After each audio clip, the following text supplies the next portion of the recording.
자, 이번 영상은 매매 영상을 통해서 피해야 될 상황에 대해서 설명드리겠습니다. 주식에는 100% 상황이 없기 때문에 경험이라는 것이 중요하며 제가 하는 매매가 아닌 어떤 매매를 하시더라도 경험은 정말 중요합니다. 제가 10월부터 눌림목 위주로 매매를 하고 있는데 일단 이 눌림목 매매 성공 확률은 할 줄만 안다면 성공 확률이 굉장히 높습니다. 확률로만 따진다면 거의 90%는 성공하는 것 같아서 저도 작정하고서 비중 좀 높이고 싶은데 하필 내가 비중 높이니까 하필 내가 사니까 반대로 가는 상황이 나올까봐 두려워서 비중은 아직 함부로 늘리진 못하고 있습니다. 제가 가장 많이 하는 금액이 4,400인데 여기서 더 먼저 첫 번째로 4,400 매수하고 올라가면은 그대로 수익을 실현하고 4,400에서 조금 더 떨어진다. 그러면은 추가 매수까지 해서 8,800 맞추고 마지막으로 세 번째까지 상황에 따라 또 다르겠지만 보통 두 번, 세 번까지는 추가 매수를 할 수가 있습니다. 근데 그 이상은 추가 매수가 어려울 것 같습니다. 비중이 커질수록 1%만 빠져도 굉장히 금액이 공포스럽기 때문에 어쩔 수가 없습니다. 제가 눌림목을 하는 이유는 인기 있는 주식을 싸고 합리적인 가격에 사기 위해서 눌림목을 하는 것이며 위험을 크게 낮추기 위함의 목적입니다. 이번 영상에서는 칩스앤미디어 매매하는 것을 보여드릴 텐데 칩스앤미디어란 종목 보시면 사실 이게 왜 올랐는지도 별로 관심도 없습니다. 거래량이 몰리고 지금 신고가를 뚫어줬다는 거 이게 가장 중요하기 때문에 다른 건 별 관심도 없습니다. 그리고 오늘 윗꼬리가 이렇게 길게 달리긴 했지만 내일 시장에서 좀 괜찮은 캔들 한 3%만 양봉 제대로 조금이라도 올려서 마감을 한다면 지금 달렸던 윗꼬리도 살아나면서 추가적인 상승이 나올 수가 있지만 만약에 내일 시장에서 반대로 음봉이 나와가지고 여기까지 다 잡아먹어 버린다. 한 방이 아니더라도 서서히 내려가서 차트가 완전히 망가질 정도로 잡아먹어 버린다. 그러면은 주가는 제자리로 돌아가는 것입니다. 제자리로 돌아가지 않는다면 당연히 예쁜 캔들이 나오고 상승이기 때문에 그 상승에서 또 한 번 매매를 진행할 수가 있습니다. 자, 종목을 선정하는 방법은 정말 간단합니다. 오늘 거래대금 상위 오전에 칩스앤미디어가 가파르게 치고 올라와서 1위를 차지했는데 한 1,500억 찍을 때까지만 해도 1위였습니다. 1위를 계속 유지하면서 20%대 상승이 나오다가 그 뒤에 거래량이 끊기면서 하루 종일 내려서 힘없이 마감을 했습니다. 저도 이 구간에서 눌림목으로 진입을 했는데 그 뒤에도 힘이 없어서 어쩔 수 없이 손절을 했으며 그 뒤에는 손을 대지 않았습니다. 어제 나노신소재라는 종목이 이것처럼 신고가를 찍었는데 이것도 마찬가지입니다. 이런 캔들이 나왔다면은 그 다음날 오늘 양봉이 떠서 좀 꼬리 좀 회복해 줬으면 좋았을 텐데 마이너스 3%가 아니라 플러스 3%에서 마감을 했어야지 내일 시장에서 또 반응이 나왔을 텐데 그러지 못했습니다. 이런 종목을 보는 관점은 정말 단순한 게 최악의 캔들이 떴어도 이날 잘 안 풀렸어도 그 다음 날에 괜찮은 캔들로 마감한다면 이 종목은 살아있는 것이다. 추가 상승이 나온다는 것이다. 여기서 떨어지지 않는다면 상승할 가능성이 굉장히 높다. 아주 간단하게 생각을 할 수가 있습니다. 근데 오늘 칩스앤미디어가 어제 나노 신소재 같은 느낌을 많이 줘서 매매를 하지 않았는데 눌림목이라고 무조건 당연히 통할 수가 없습니다.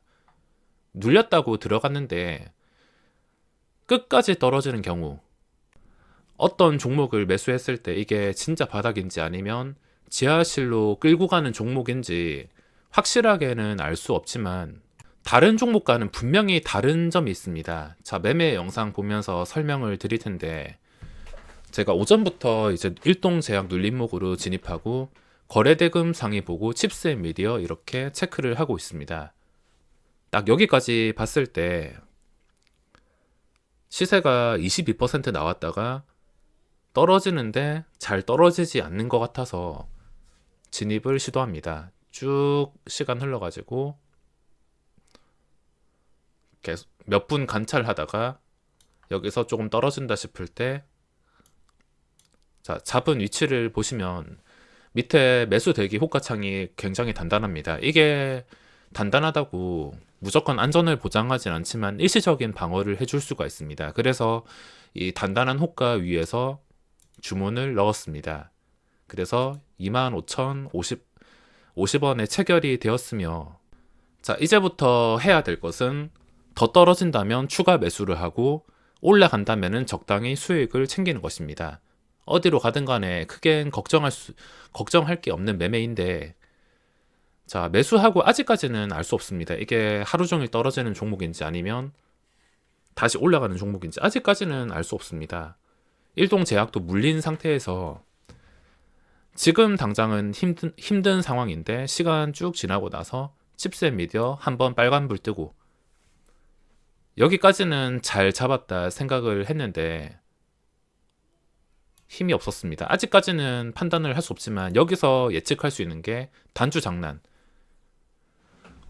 이 단주 장난이 100%라 할 수는 없지만 최근에 K카도 이런 장난이 나오고 나서 주가가 급등이 나와서 100%라 할 수는 없지만 이게 나온다는 것 자체가 불순한 목적일 가능성이 충분히 있습니다. 이걸로 인해서 어느 정도 짐작을 했지만 최근에 또 잘 된 사례가 있어서 크게는 신경을 쓰지 않고 보냈습니다. 원래 이걸 보자마자 제가 기계였으면은 그대로 플러스나 손실 없이 당장 던져야 되는데, 지금 돌려보면서도 여기서 왜 던지지 않았을까? 뭐 지나와서 하는 이야기지만 당장 이 플러스가 떴을 때 억지로 단주 주문 넣으면서 올릴 때 이런 상황에서는 떨어질 확률이 높습니다.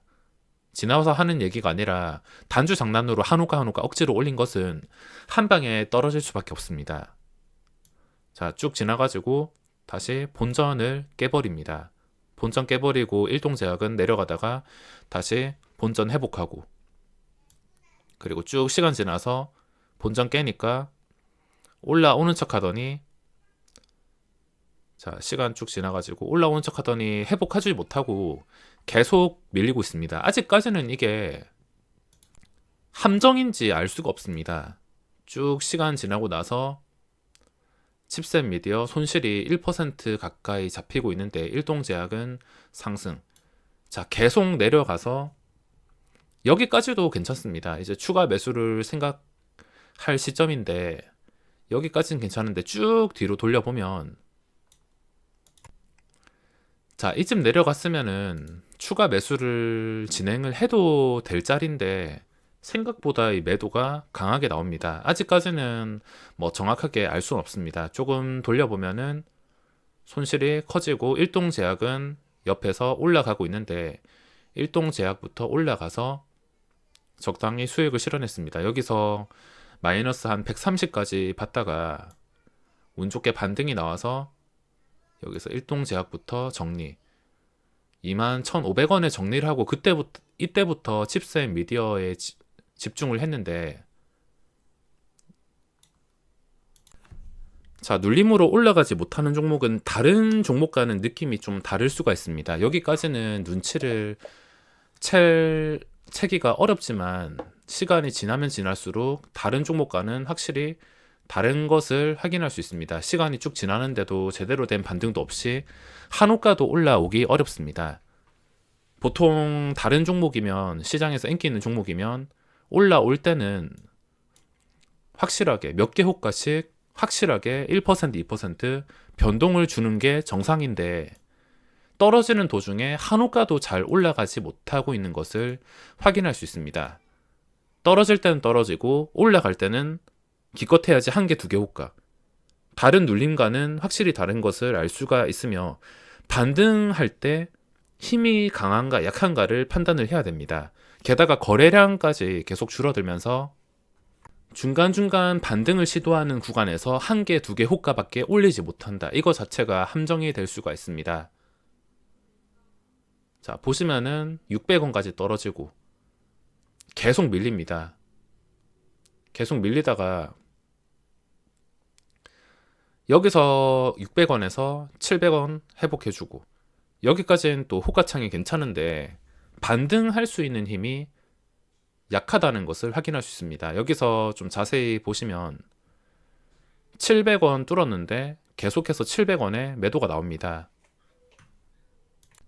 제가 가짜라는 것을 눈치챈 이유가 일단 반등할 때 일동제약이나 다른 눌림목처럼 쉽게 반등이 나오지 않습니다. 거래량은 끊기고 있는데 기껏 해봤자 한 개, 두 개 호가, 수수료 세금 챙길 정도만 반등하고 아무런 힘이 없습니다. 이렇게 변동이 쉽게 나왔던 종목이 내려갈 땐 내려가고 반등할 때는 한 개, 두 개 호가 잠깐 올리는 척 하다가 계속해서 누군가 매도를 한다.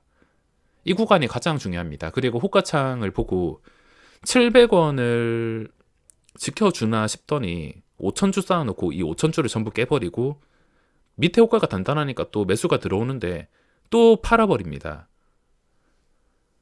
여기서 또 700원 누군가 호가창만 보고서 매수를 해주는데 또 깨버립니다. 반복해서 거의 10번 넘게 깨버리는데 회복하면 깨버리고 회복하면 깨버리고 반등은 못하고 누군가 매수 쌓아놓고서 팔아먹는다는 뜻이 될 수가 있습니다.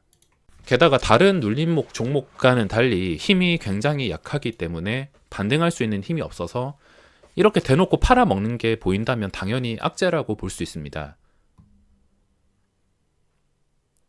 여기서부터 짐작을 했습니다. 아, 이거는 잘못됐구나.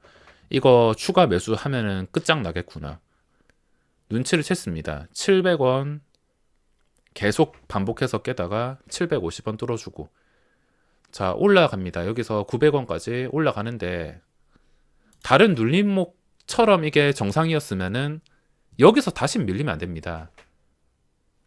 올라갈 거면은 다른 종목처럼 시원하게 시세가 나와야 됩니다. 한방 잠깐 몇 초 올랐다가 다시 제자리 가는 게 아니라 몇 분 동안은 상승세를 유지해 줘야 되는데 기대감으로 다시 고점을 뚫어줄 그림이 나와줘야 되는데 그런 그림이 나오지 않았습니다. 자, 올라가면서 계속 올라가야 정상인데 900원 뚫었는데 올라가지 못합니다. 위로 매물 때는 답답해진 상태에서 밑에 호가창도 얇은 상태. 뭔가 이상하다 싶어가지고 900원을 잘 뚫어주지 못합니다. 여기서도 물량이 쌓이고 매수가 들어오긴 한데 상승에 제한이 걸렸고 다른 종목에 비해서 반등하는 힘이 약했기 때문에 이 반등하는 힘으로 제가 확인을 하는데 자, 900원 뚫었고 여기서 올라가야 됩니다. 황금선 회복해서 올라가야 정상인데 올라가지 못한다. 그러면은 악재가 될 수밖에 없습니다. 만약에 이 상황에서 25,000원 뚫어주고 제 본전 회복하고 그대로 올랐으면은 정상이었을 텐데 여기서부터 완전히 정리를 하게 되었습니다. 다시 되돌려 보시면 자, 950원에 4,000주 매수가 들어왔으면은 분위기 살려가지고 제 본전까지 다 쓸어 담아야 되는데 다른 눌림목 종목이었으면 그렇게 반등이 나와야 되는데 이건 다른 종목과 달리 답답하게 누군가 틀어막습니다. 티도 안 나게. 눈치채기 힘들 만큼 아까 700원에서 팔아먹고 반등했는데도 야금야금 4,000주, 5,000주 쌓아 나와서 7,000주까지 쌓이는 걸 보고 바로 결정을 했습니다. 아, 이거는 답답해가지고 올리지 못하고 다시 제자리로 돌아가겠구나. 그렇게 생각을 하고 900원에 바로 매도를 했습니다. 100만원 가까이 손실이 잡혔다가 한 40만원 정도 내고서 겨우 탈출했습니다. 그리고 나서 올라가지 못하고 결국에 시간 지나니까 아까 털어 먹었던 자리, 거래량도 끊긴 상태에서 반등에 아예 힘이 없다면 이거는 눌림으로 활용하기가 어려울 수가 있습니다. 또 다른 상황이 있겠지만 이게 만약에 오늘 강했던 종목이 내일 거래량이 끊긴 상태에서 장 초반에 빠진다면 모를까. 장 초반에 마이너스로 빠진다면은 이때는 거래량이 없어도 눌림으로 싸게 산다고 판단을 할 수가 있는데 이미 20% 오른 상태에서 이렇게까지 거래량이 끊기고 반등에 아예 힘이 없다는 것은 반등을 몇 분 유지해주지 못한다는 것은 다른 종목과 확실하게 다르다는 것을 생각을 해야 됩니다. 초기에 단주 장난이 나왔을 때부터 의심을 하고 다른 종목과 달리 반등에 아예 힘이 없고 누군가 계속 반복해서 호가를 깨버리고 상승을 대놓고 틀어막는다면 의심을 해야 됩니다. 그리고 눌림이 아니라 또 다른 모든 상황에서도 써먹을 수가 있는데, 어떤 종목이 오르다가 잠깐 밀렸을 때 누군가는 그 밀렸을 때 다 받아 먹지만 반등할 때 서로 팔아 먹으려고 한 호가 두 호가도 오르기 힘들다면 그 종목은 추가 하락이 나올 가능성이 커집니다. 반등이 나올 때는 확실하게 시원하게 반등이 나와주는 게 맞습니다. 그게 아니라면 의심을 하고 최악의 상황은 피하려고 노력을 해야 됩니다.